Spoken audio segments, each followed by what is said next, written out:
오늘 이 새벽에 우리에게 주는 하나님의 말씀은 누가복음 10장 30절에서 37절까지 말씀입니다. 36절, 37절에서 말씀하시는 예수님께서 네 생각에는 이라고 할 때 그 네가 누구냐 하면 본문 25절에 보면 율법교사가 나오죠. 율법교사에게 하시는 말씀이에요. 예수님께서 율법교사에게 하시는 말씀이고요. 그럼 율법교사가 뭐라 했느냐 하면 선생님 우리가 어떻게 하면 영생을 얻을 수 있겠습니까? 이렇게 질문을 하거든요. 영생을 얻을 수 있는 해결책이 정답이 여기 있다라고 말씀을 하고 계신 것입니다. 그렇다면 영생이라고 하는 것이 뭘까요? 그저 사람이 오랫동안 살면 그것이 영생일까요? 그것이 아니죠. 하나님과 더불어 사는 복된 삶, 천국에서의 삶을 영생이라고 이야기를 할 수 있을 것입니다. 해서 결국 이 선한 사마리아인의 비유라고 하는 것은 우리들에게 천국의 삶이 어떠한 것이냐, 어떠해야 천국의 삶을 이룰 수 있느냐, 어떻게 해야 우리의 삶이 천국과 같은 그런 행복한 삶을 될 수 있겠느냐, 이거에 대한 해답을 가르쳐 주는 것이 오늘 본문 30절에 30절 말씀이다라고 하는 것입니다. 그랬을 때에 오늘 본문을 보게 되면 레위인이나 또 제사장이나 이런 사람들은 이 강도 만난 사람을 그냥 스쳐 지나가고 만다라고 하는 것입니다. 강도는 어느 때 만납니까? 내가 지금 이제 잠 1시간 있으면 강도를 만나게 될 것이다. 내가 내일이면 강도를 만날 것이다. 알고서 만난 사람 있나요? 없거든요. 어느 누구인들 내가 강도 만날 것이다라고 생각을 하고서 지나가는 길거리를 지나가는 사람은 아무도 없을 거다라고 하는 것이죠. 다시 말씀드려서 강도를 만났다라고 하는 것은 내 힘으로는 어찌할 수 없는 그러한 상황에 맞닥뜨린 사람들을 이야기하는 것이죠. 그래서 우리들은 모두가 다 조상의 유전한 망령된 행실에 따라서 우리들에게 있어서 죄의 문제에 있어서는 결코 우리가 자유로울 수 없는, 연약하기 그지없는 그런 사람들이더라라고 하는 것입니다. 예수님께서 말씀하시기를 저도 도적이 오는 것은 죽이고 멸망시키는 것뿐이요 라고 하셨거든요. 이 세상에 마귀가 우리들에게 오는 것은 우리들을 죽이고 멸망시키는 것밖에 없다라고 하는 것입니다. 그러나 주님께서는 말씀하시기를 내가 온 것은 양으로 생명을 얻게 하고 더 풍성히 얻게 하려니라. 예수께서 우리들에게 오신 이유는 우리들로 하여금 더 복되고 아름다운 삶을 살아갈 수 있도록 도와주기 위해서다 라고 말씀을 하신단 말이죠. 했을 때에 내가 곧 길이요 진리요 생명이니 라고 말씀하실 때에 그 길이요 진리요 생명이라고 하는 말씀이 바로 이것을 얘기하신다라는 것이죠. 하나님을 향하여 가는 길이요, 하나님의 허락하시는 생명의 본질이요, 하나님의 말씀의 본질이 나다라고 이제 가르쳐 주시면서 그렇게 하는 자라니 내가 아니거든 아버지께로 올 자가 없느니라. 영생을 얻을 자가 아무도 없느니라. 이렇게 말씀하신단 말이죠. 그래서 우리가 예수님의 가르침, 예수님의 교훈, 예수님의 삶의 모습, 예수님께서 우리들에게 보여주시는 것들을, 원하시는 것들을 그대로 따라갈 때에, 그렇게 할 때에 길이요 진리요 생명이신 그 예수님을 따라갈 때에 어디까지 이르게 되는 거예요? 아버지께로, 하나님께로, 하나님에게까지 이룰 수 있게 된다라고 하는 것을 말씀하고 계시는 것이죠. 그랬을 때에 우리들 스스로가 강도 만난 자와 같이 연약하기 그지없는 존재가 우리들이다라고 하는 것입니다. 그런데 오늘 본문에서 등장하는 제사장이나 레위인들은 이 강도 만난 자를 어떻게 합니까? 그냥 스쳐 지나가 버리고 말거든요. 스쳐 지나가 버리고 만다. 이 사람들은 자기들 스스로도 그렇게 자기들도 어느 때 강도를 만나게 될런지, 자기들도 어느 때에 그런 연약한 처량한 처지에 떨어지게 될런지 자기들도 알지 못하면서도 불구하고 큰일 났다. 얼른 도망가자. 냅둬버리고 만다라고 하는 것이죠. 그러나 사마리아인, 제사장이나 레위인이라고 하는 이름으로 대변되어지는 이미지가 있어요. 이들은 다 어떤 사람들이에요? 요즘으로 말하면 잘 나가는 사람들이에요. 똑똑한 사람들이고 부자들이고요. 많이 가지고 있는 사람들이고 이런 사람들이 제사장이나 레위인이라고 하는 말로 대변되어지고 있다고 하는 것이죠. 그러나 그에 반해서 사마리아인이라고 한다고 하면요. 사마리아 사람이라고 하는 이름 속에서 우리들은 무엇을 느낄 수 있냐 하면 아유 천하의 쌍놈, 이런 이미지가 사마리아 사람에게는 있어요. 왜냐하면 예전에 아수르가 북이스라엘을 멸망시키고 난 뒤에 북이스라엘이 지내던 수도로 삼았던 마을이 사마리아라고 하는 동네였거든요. 그런데 그 사마리아에다가 일종의 민족성 말살 정책을 펼치는 거예요. 아수르에서. 민족성 말살 정책을 펼치기 위해서 어떻게 하느냐 하면 사마리아 지역에 온갖 잡다한 동네에 살고 있는 사람들을 다 끌어모았어요. 그래가지고 예를 들면 이 말방에다가 입실에서도 한 서너 명 데리고 오고, 저 괴릉에서도 한 서너 명 데리고 오고, 그 다음에 연안에서도 한 서너 명 데리고 오고, 막 이렇게 해가지고 이 말방 본래 살고 있던 사람들은 다 쫓아내버리고, 그리고서는 말방에다가 엉뚱하게 타지 사람들은 막 다 데려다 놓고서 이제 여기서 살아라 라고 하는 거예요. 그렇게 하니까 이 사람들이 올 때에 그냥 자기들 몸만 오는 것이 아니고요, 자기들이 섬기는 우상도 같이 데리고 오거든요. 같이 그 사람들 입장에서 모시고 오거든요. 마치 솔로몬이 천하 여러 나라에서 공주들을 자기의 처로 혹은 자기의 첩으로 데리고 들어올 때에 그 여인들이 그냥 몸만 오는 것이 아니라 자기들의 신을 데리고 오는 것처럼, 이렇게 해서 사마리아 지역은 피도 섞여 있지만 이스라엘 고유의 사람들이 아니라 여러 잡다한 민족들이 들어와서 지내다 보니까 서로가 10년 지나 20년 지나 30년 지나고 100년 지나고 나니까 서로가 어울렁 하면서 다 섞여버리는 거예요. 하다 보니까 여러 민족의 피가 섞여버리는 것이 사마리아 지역이에요. 그런데 피만 섞이는 것이 문제가 아니라, 피 섞이는 건 뭐 큰 문제이겠습니까? 피가 섞이는 것이 문제가 아니라 종교도 섞여버리고 마는 거예요. 하나님에 대한 신앙이 여러 우상들의 신앙과 같이 섞여가지고 잡다하게 돼버리고 마는 거예요. 제가 한 번씩 말씀드리죠. 입다라고 하는 사람이 자기 집에 처음 배웅 나오는 사람을, 마중 나온 사람이 이제 배웅이 아니라 마중 나온 사람을 번들어 바치겠습니다. 이거는 이방신의 모습이라고 말씀드렸잖아요. 네, 이렇게 섞여버리고 마는 거예요. 사마리아 사람들이. 그래서 남유다에 살고, 특히 이제 예루살렘에 살고 있던 사람들은 사마리아 사람들을 천하의 쌍놈으로, 우리말로 하면 천하의 쌍놈으로 그렇게 낮춰서 생각하고 낮춰서 바라본단 말이에요. 그래서 예루살렘 사람들은 이렇게 저쪽으로 지나가다가 사마리아로 지나가야 될 일이 있으면은 사마리아 마을로 안 들어가고 빙 둘러서 이렇게 지나가는 거예요. 에이, 천하에 상종 못할 인간들. 이렇게 생각하던 사람들이 사마리아 사람들이란 말이에요. 그러면 사마리아 사람들인들 자기들이 그렇게 하고 싶어서 그렇게 했습니까? 아니거든요. 아수르 제국의 그 대제국의 저기 황제가 그렇게 하라고 막 강제로 붙잡아다가 놓으니까 어쩔 수 없이 그렇게 됐던 거였었는데도 불구하고 이 예루살렘에 살고 있던 사람들은 사마리아 사람들을 그렇게 천하게 보았다는 것이죠. 그런데 바로 그 천하기 그지없는 그 사마리아 사람이 강도받는 사람을 도와주더라 하는 것이요. 이 얘기를 누가 하셔요? 예수님께서 하시는 거예요. 그러면 다시 말씀드릴게요. 제사장이나 레위인이나 이런 사람들은 그 당시에는 사회적으로 잘 나가던 사람들이었어요. 어렸을 때 학교에서 와가지고 어머니한테 엄마 불우유 똑기하게 성금 가지고 오래 이러면은 우리 어머니 하신 말씀이 야 우리가 불우이웃이라고 얘기해라 그렇게 말씀하시는 걸 제가 들은 적이 있었는데요. 네, 누구나 다 어렵고 누구나 다 힘든 그때였잖아요. 그때 정말 추웠어요. 진짜 저기 어르신들 이야기 다 그런 거 다 경험하셨겠지만은 진짜 아침에 자고 일어나면 걸레가 꽉꽉 얼고요. 머리맡에 그 물그릇에 물이 얼어버리고 이런 집에서 살았었거든요. 그래도 참 그때는 감기 안 걸렸는데 지금 제가 감기 걸려가지고 그때보다 훨씬 좋은 집에 살면서 감기가 걸려가지고 아무튼 간에 이 제사장이나 레위인들은 이웃의 아픔을 모른다는 사람들이에요. 그런 이미지로 예수님께 사용을 하시는 거예요. 그들은 이웃 사람들의 아픔을, 고통을 느끼지 못하는, 왜? 경험해보지 못했으니까.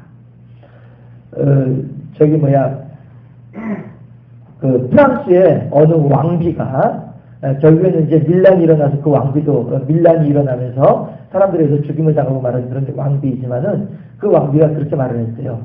사람들이 가난해서 먹을 것이 없다고 하면서 그들이 고기를 먹지 못하고 있습니다. 이렇게 누가 표현을 했대요. 그만큼 가난합니다. 그 사람들의 주식은 고기이니까요.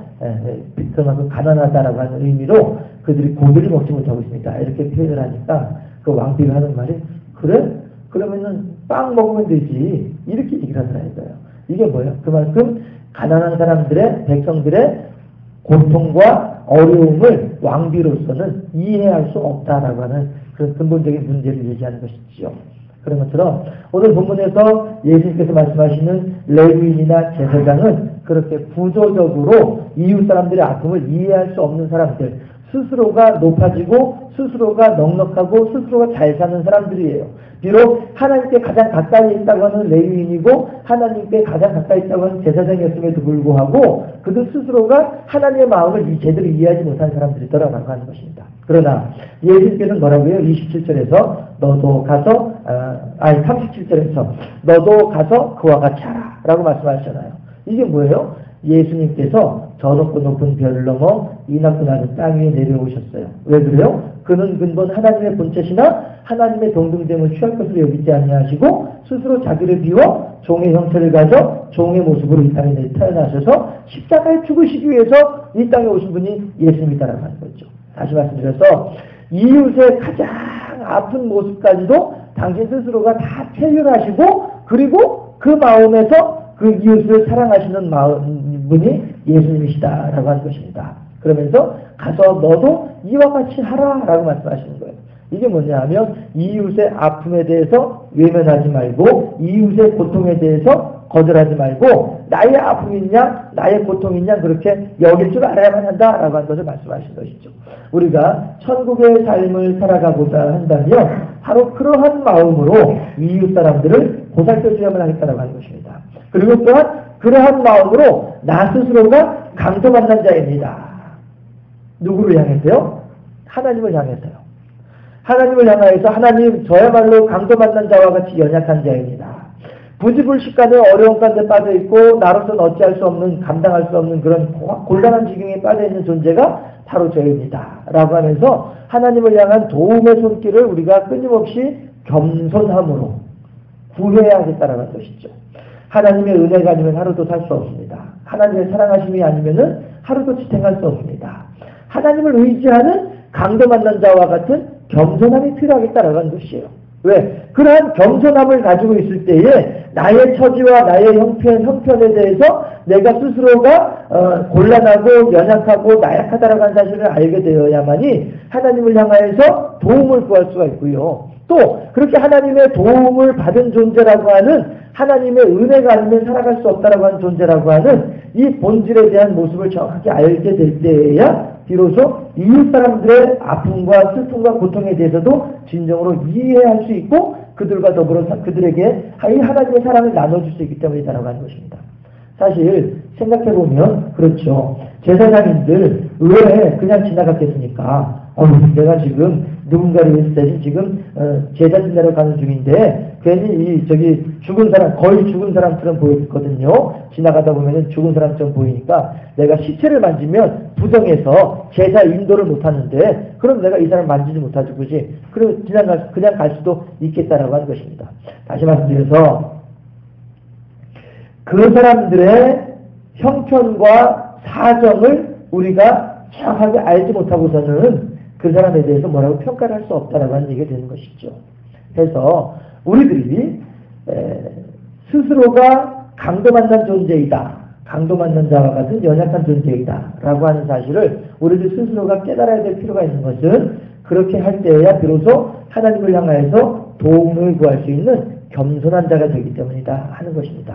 예수님께서는 바로 그러한 겸손함의 도를 우리들에게 보여주기 위해서 스스로 사람의 몸을 입고 이 땅에 오셔서 엘리 라마 사박다니 하나님이시여 어찌하여 나를 버리셨나이까 하나님을 향해서 그렇게 인간으로서 가장 극심한 고통 가운데에서 외칠 수밖에 없는 그러한 하나님을 향한 간절한 호소와 절규의 고통까지도 감당하신 거예요.